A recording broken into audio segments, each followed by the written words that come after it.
I chose you solely out of fear of real heartbreak, and this fear now feels monstrous. Whenever we think about any kind of physical intimacy with our love robots, there are some core psychological conflict inside us, because humans have a deep ambivalence toward, as I said, any kind of artificial intimacy, because we crave love and connection, and this connection is only possible with another human being. Okay.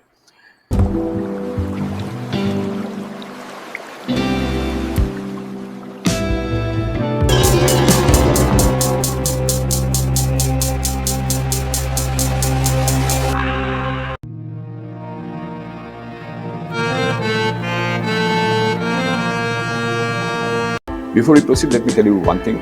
If you have not subscribed yet, please subscribe. It means a lot to me. And if you have already subscribed, tons of thanks for your support.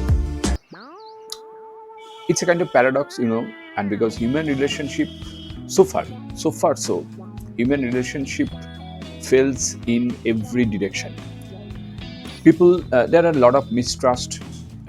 Relationships are usually messy.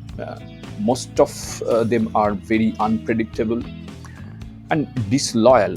Most of, and above all, on the top of everything, sometimes disloyal. So the theme could revolve around this paradox. What we most desire becomes abhorrent. That means we don't like it when it reveals how human loneliness can be manufactured. And this kind of abhorrent affection towards our love robots is possible for many reasons, and I'm going to show you an infographic web page so that you can understand the concept in a better way.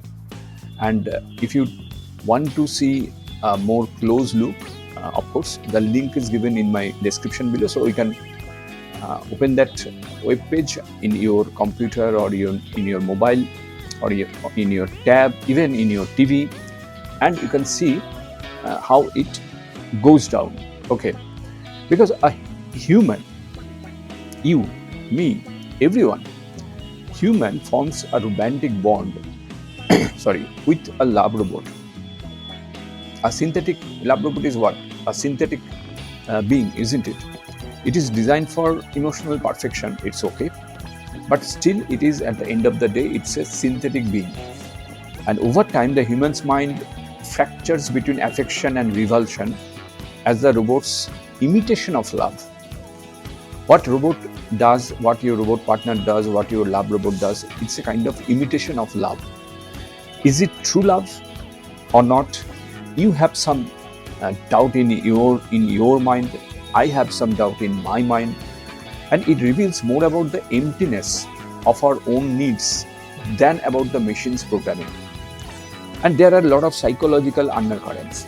That is why I am very interested about this relationship between humans and robot partners. The human projects idealized love onto the robot, because we think that, okay, I love this love robot or robot partner, my robot partner, so it will reciprocate at the same way, and mirroring their own insecurity. Basically, it is a kind of our insecurities. We see that insecurity on the mirror, nothing else, a reflection of our insecurity. There are cognitive dissonance, not resonance, because we know that robot cannot love.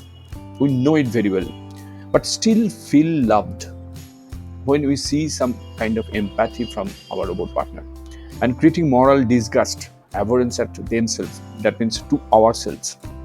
And of course, there are uncanny valley effect, that is, the closer the robot being human, the more disturbing its small imperfections become. We cannot tolerate any kind of imperfections in our robot partners, because this gap is minimizing, and robot becomes almost human. So they should act like a human being. Although we know that a relationship with a human being is not always very productive or very good. In fact, in many cases it is found that they are messy, cluttered, they are unpredictable, and bring a lot of troubles, disturb us, everything. So let me show you the web page, and just in a minute I will go through this web page and I will show you that this abhorrence in the mirror, that means the global flawless simulation. Today's robot partner can simulate us 99.97%, which is close to 100%. That means it can simulate any type of emotions, any type of behavior, anything that is we usually see in another human being. And if you start from the hardware, there are this, you can see this graph that closing the uncanny valley, and this is 99.5%, 99.7%. So biosynth era, this is biosynthetic era.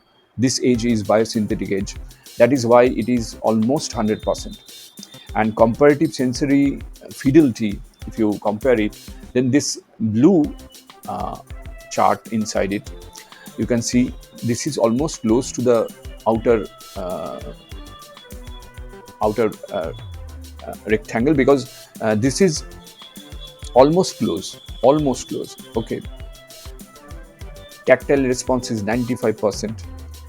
Okay, and muscular subtlety is 89%, 90% plus, and vocal nuance is 98%. That means you cannot differentiate between AI companion's voice and the real human voice. You cannot differentiate it now. So close they are. And finally, the visual perfection or something like that. This is 100%. That means what a robot sees, perceives, it is it is like a human being this time.